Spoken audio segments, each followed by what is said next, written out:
a cor branca ela é sempre ligada à igreja ou a Cristo e à pureza, à santidade. É uma cor bem única para isso.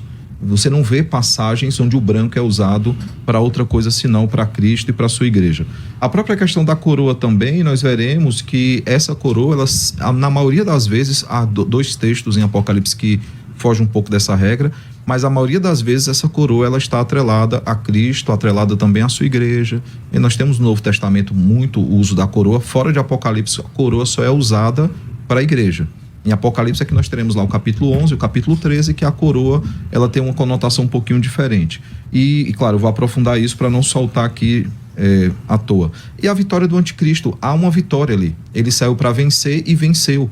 E o que nós vemos no relato de Apocalipse é que o anticristo ele sai perdedor dessa batalha. Não há uma vitória para ele. Na verdade, Apocalipse constantemente aponta para vitórias de Cristo e da sua igreja contra essa tríade do mal. Como é que fica a pergunta, né? Como é que Cristo envia a ele mesmo no primeiro selo? Que ele abre o selo, ele envia a ele mesmo? Então há essa pergunta que por isso eu entendo que possa apontar para o Evangelho. Mas há pelo menos 7 elementos nesse texto que apontam para Cristo. Quando você fala o Evangelho, seja mais explícito, porque o Evangelho já existia antes, não dependeu de abrir aquele selo para chegar ao Evangelho. Não, mas a proclamação do Evangelho, o avanço do também? Evangelho, mas o avanço em medida ainda maior. E aí, claro, para mim que sou milenista, essa visão faz sentido. Por exemplo, as duas testemunhas, a igreja e o Evangelho. Então, assim, seria uma discussão ainda mais profunda, mas eu entendo que há uma questão em Cristo que gera essa questão, essa problemática. Só que nós temos 7 elementos, na minha opinião, que apontam para Cristo como esse cavaleiro, e há 7 elementos contrários ao fato de ser o anticristo. Então a minha intenção é mostrar que não é o anticristo e que Cristo, diante da pergunta, é a resposta um pouco mais sentido. Faz mais sentido. Ok, pastor Átila. Bom, eu vou começar de trás para frente com algumas afirmações que ele fez. Vamos lá. Primeiro ele disse que ele é amilenista, então ele vai interpretar de forma espiritualista o texto. Ele vai usar mais que um método alegórico. Só que aí nesse método nós já temos 2 pesos e 2 medidas no verso que o irmão vai interpretar. Porque ele literaliza que é Cristo que abre o selo, mas ele espiritualiza depois que é o Evangelho. Já tem um probleminha aqui. Em segundo lugar, eu já apresentei o capítulo 6, verso 1, falando que Cristo abre os selos e que esse cavaleiro recebe uma ordem.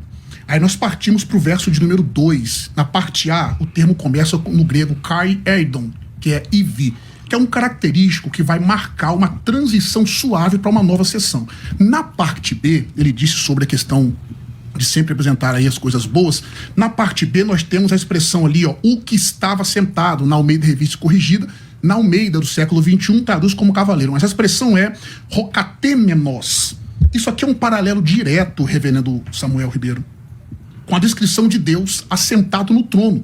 No capítulo 4, versos 2, 3, 9 e 10, usa-se a mesma palavra. A diferença é que no verso 2 e no verso 3 ele está no nominativo, no verso 9 ele está no dativo e no verso 10 está no caso genitivo.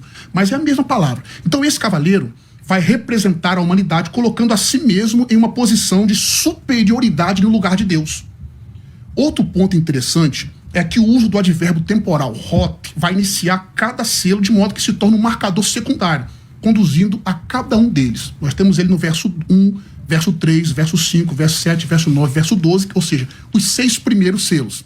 É a mesma pessoa que vai abrir. Em seguida, nós temos a expressão caedo telto Stephanos. A expressão aí foi dada a ele uma coroa. Aí só usou, por exemplo, a questão das coroas, que representa ali Cristo.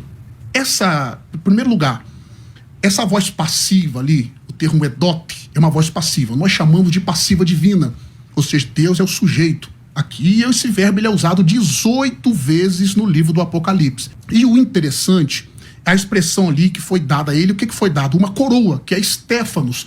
Quando nós fazemos o paralelo com o capítulo 19 e o capítulo 6, a expressão traduzido lá, nós temos problemas grandes, porque lá nós temos diademas, muitas diademas. E esse cavaleiro aqui recebe uma coroa. E essa coroa aqui, a ênfase é dada em sua autoridade, não contra sua vitória, conforme confirmado pela última parte do versículo.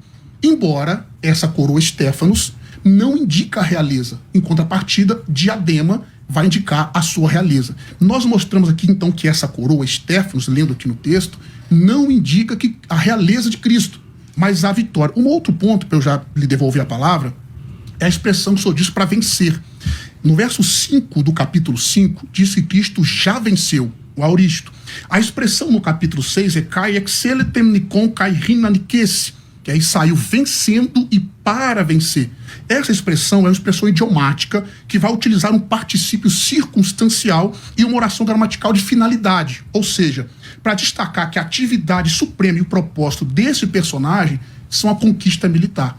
E nós temos passagens centrais do livro do Apocalipse, por exemplo, capítulos 12, do 12 em diante, e o capítulo mais fantástico sobre esse verbo é que mostra a besta vencendo os santos, no capítulo 13, verso 7. Então, mostrando aqui que ele vai vencer. Esse é um particípio circunstancial.